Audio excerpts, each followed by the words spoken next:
Hey guys, this is a new channel called Nova Reviews. Basically, what this channel is going to be about is us reviewing tech, games, DVDs, or just everything. But we're getting Netflix soon, so that's going to be good. Lots of new movies to be reviewing. Okay, our first review is of the Sennheiser in-ear headphones mm30i's. So going on to these headphones, if I start from the bottom up, you get a straight jack, 3.5mm gold, pretty standard. A lot of people complain that it's not an L shape, but I don't really find that a problem. In fact, L shapes kind of annoy me because sometimes with some cases for iPods, iPhones, you actually can't fit them in. So if we keep going up, it's a standard straight wire until you get to this thing which has mm30i in it. Basically, all this does is split the wire to your two headphones. So if you start going up the headphones, you will reach the control torque. Basically, this is just the standard, kind of industry standard nowadays.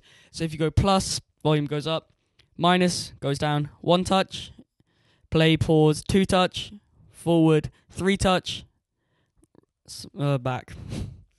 So going on to the earpads, I think there's quite a sleek design. It's kind of like matte black, but glossy, if that makes sense. And the earbuds for me were fine. They were medium, but you do get large and small in them. I like the kind of aluminium, silvery kind of touch to them in between, separating them. Keeps them looking cool, but less bland. So if you actually talk about the sound of these headphones, I love the bass. I listen to a lot of dubstep, electro, even some rock. And like every in-ear headphone I've ever had has really been kind of a disappointment in that. Like the mids are normally okay, highs aren't great, like electro highs. And bass was just awful until I got these, where really I've just loved them ever since I've had them.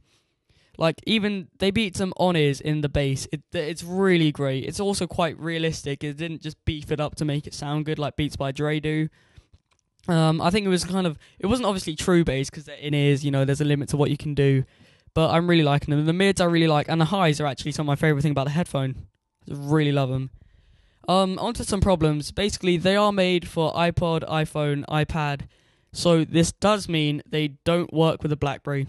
And I didn't find this out till day one. I probably should have known it did say for iPod, but normally a lot of those headphones still work with the BlackBerry just without the function of the control torque. That was one of the only problems I've really had with this. One of my favourite things is even if you try and tangle it, it's going to stay. Just showing you this video here, really try and do them, and it should work out fine. Unless you put a knot in them, they normally always undo in a few seconds. This is the worst one, this video, this is the worst I've ever had. So, I was just being fair to it, because that's the worst you're going to really experience. It's about 1 meter long, it's good length, so, standard.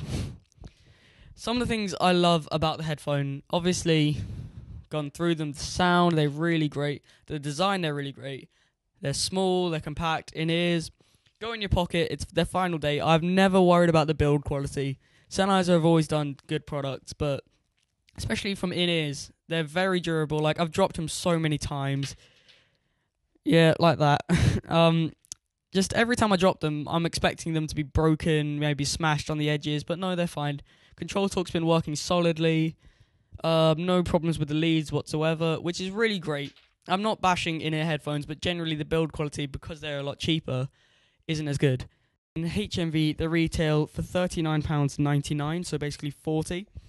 I think this is a really good price, because if I had to put value on them, I would pay £60, £80 for them. They're really great headphones. I mean, especially for in-ears durability, I really thought 40 quid headphones not getting a case, that's a bit naff. But now looking on it, I'm like, they do not need a case. Seriously, the amount of times I've dropped them, they've been absolutely fine. I've had all my school books on them, which is probably about 5-10 kilograms or something, and they've been absolutely fine, not been crushed, which is obviously great. So I think if I had to give this a review, I would give it 8 out of 10. They are my favourite in-ear headphones. They're not my only in-ear headphones, but the best ones I've got. Really, the only problems I've had with it is it not working on BlackBerry. But I normally always have my iPod with me, so this shouldn't be a problem for you.